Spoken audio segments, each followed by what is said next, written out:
Bienvenue dans Le Financial, votre rendez-vous économique quotidien sur Africa 24. Voici les titres.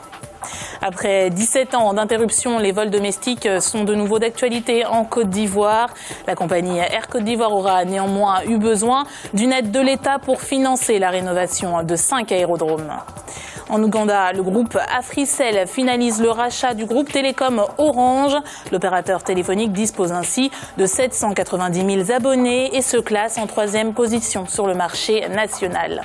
Et puis nous ferons le point sur les marchés boursiers du continent en fin d'édition.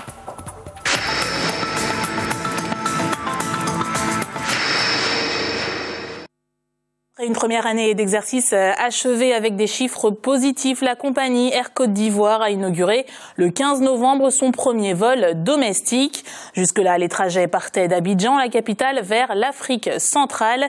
Et pour son premier décollage de ce genre, la compagnie aérienne nationale a pu compter sur le soutien de l'État ivoirien. Un soutien qui se chiffre à 7 milliards de francs CFA, comme nous l'explique Marina Vanier.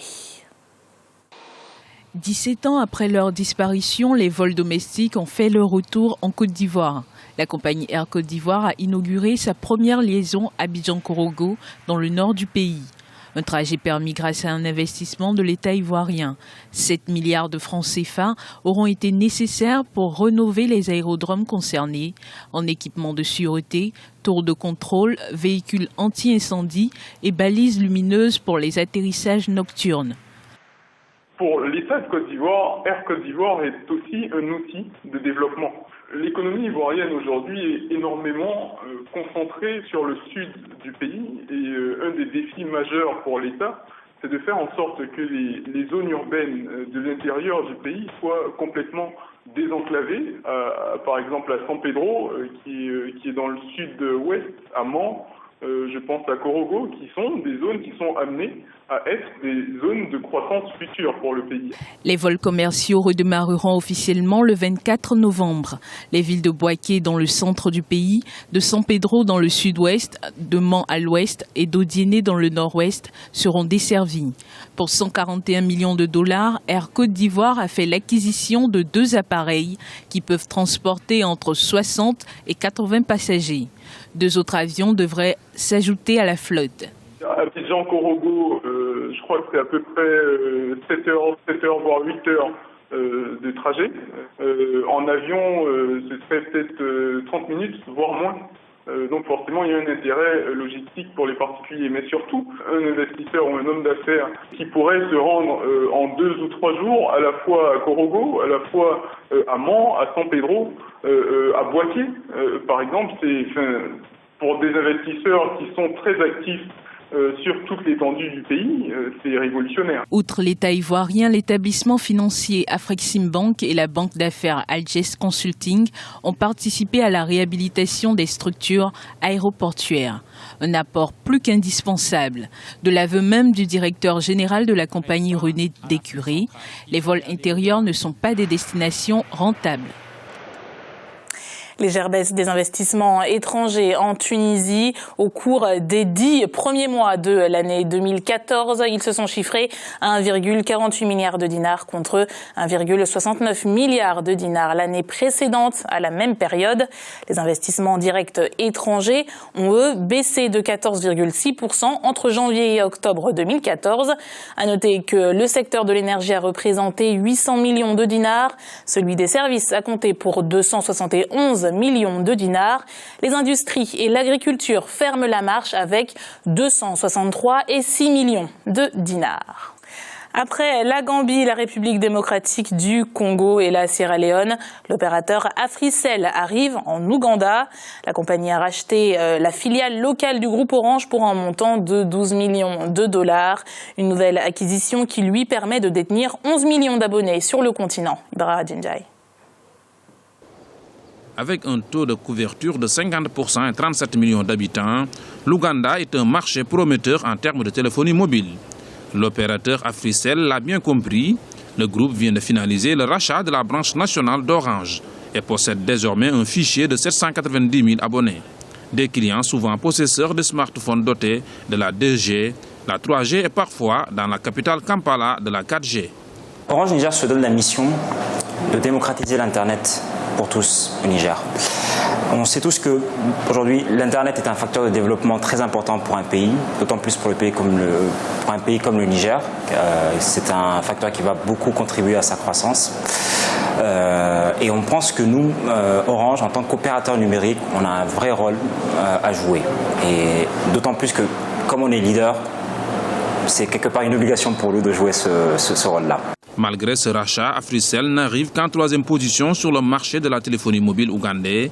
Les opérateurs MTN et Airtel sont loin devant avec respectivement 10 et 7,4 millions d'abonnés. Des groupes en nette progression sur tout le continent. Les licences que viennent d'avoir les opérateurs comme MTN et Move sont des licences qui leur permettent d'offrir Internet sur leur mobile, sur tous les appareils et à prix d'or. Le gouvernement sait que c'est par là que les jeunes accèdent le plus aux technologies. Mais Africell ne compte pas rester un outsider. Le groupe vise les 6 millions de clients d'ici 2020 et compte mobiliser 150 millions de dollars pour y parvenir. Le groupe français Orange quitte donc le marché ougandais et laisse la place au britannique Vodafone.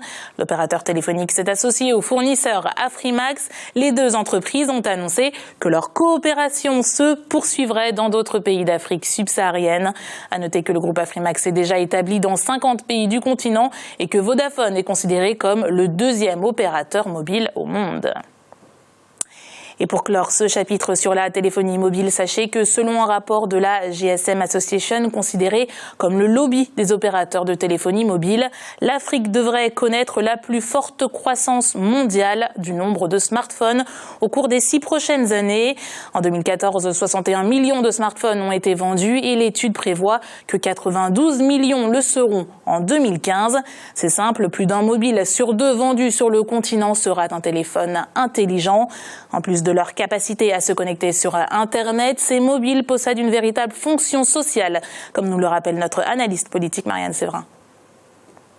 Les télécoms se situent sur 2 plans. Le premier plan, c'est qu'il va falloir couvrir toutes les zones rurales, puisque comme on le sait, en Afrique, ces zones rurales ne sont pas très bien couvertes et ça va permettre aussi un nouveau marché. Et le deuxième point, assez paradoxalement, ça va booster le côté social et notamment en termes de liens financiers. Alors je m'explique, c'est-à-dire que grâce aux télécoms, grâce au téléphone, Internet, maintenant les gens vont pouvoir faire des transactions financières, puisqu'on sait très bien que tous les Africains n'ont pas forcément de compte en banque.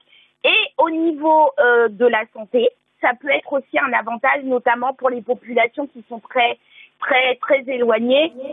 Il est à présent l'heure de faire le point sur les marchés boursiers africains. En Afrique australe et dans l'océan Indien à la mi-journée, l'indice All Share de Johannesburg était en baisse de 0,28% et celui de Nairobi diminuait de 0,18%. La bourse de Maurice enregistrait une baisse de 0,17% et l'indice de Gaborone au Botswana gagnait 0,01%.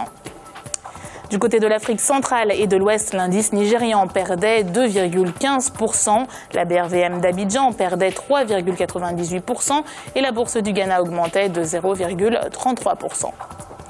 En Afrique du Nord, enfin, l'indice tunisien perdait 0,05%. L'indice égyptien enregistrait une hausse de 0,46% et la bourse de Casablanca augmentait de 0,35%. C'est la fin de cette édition du Financia. Merci de nous avoir suivis. On se retrouve bientôt pour un nouveau rendez-vous de l'économie.